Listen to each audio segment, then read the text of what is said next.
আর সাকিব খান তো বাংলাদেশের সুপারস্টার।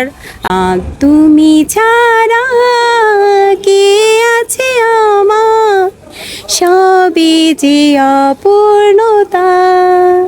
সবসময় ভালো লাগে, আমরা গানের মানুষ, আপনারা আছেন তাই আমরা আছি।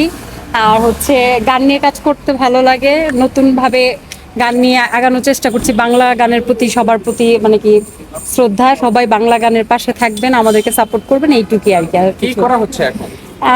গান নিয়ে আসলে কাজ করছি এখন বেসিক্যালি। ধরনের গান বা আমি কি গান আধুনিক গান করেছেন? করতে পছন্দ করি, পাশাপাশি ব্যান্ডের গানও করি। সামনে তবে নতুন কিছু করার ট্রাই আছে, যেমন সবাই খুব ফোক পছন্দ করছে, ইদানিং আমার খুব ফোক করার ইচ্ছা, তো এইটাই আর কি, দ্যাটস ইট, আর কিছু না। আপনি কোন ক্যাটাগরিতে অ্যাওয়ার্ড পেলেন? অ্যাওয়ার্ডটা হচ্ছে সিঙ্গিং এর থেকেই আর কি, যা আমরা মানে শিল্পীদের জন্য যেটা, সেটাই আর কি। আমরা কি আপনার এক লাইন গান শুনতে পারি?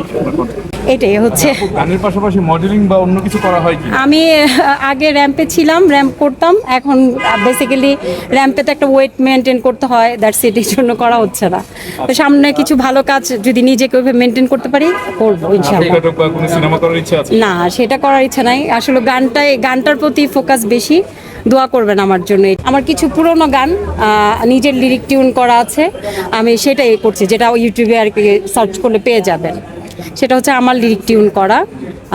তুমি ছাড়া কে আছে আমার, সবই যে অপূর্ণতা, তোমাকে নিয়ে এই হৃদয়ে সবই যে অপূর্ণতা। আপনারা আছেন, সবাই সাপোর্ট করবেন। আমার নাম হচ্ছে নাহিয়া, সৈয়দা নাহিয়া। আপু যেহেতু মডেলিং এ আছেন বা শিল্পী না, ছিলাম, এখন নাই। এখন বর্তমান বাংলাদেশ ফিল্ম ইন্ডাস্ট্রি অনেক দূর এগিয়ে যাচ্ছে। সম্প্রতি শাকিব খান বাংলা সিনেমাকে অনেক স্বপ্ন দেখাচ্ছে, সেই সাথে আমরাও দেখছি। শাকিব খানের 25 বছর পূর্তি হলো আজকে তার সিনেমার ক্যারিয়ারে, সেই সময় শাকিব খানকে কোনো শুভকামনা আপনার তরফ থেকে থাকবে? হ্যাঁ, অবশ্যই বাংলা সিনেমা আমরা বেশি বেশি করে দেখব, বাংলা গানকে ভালোবাসবো।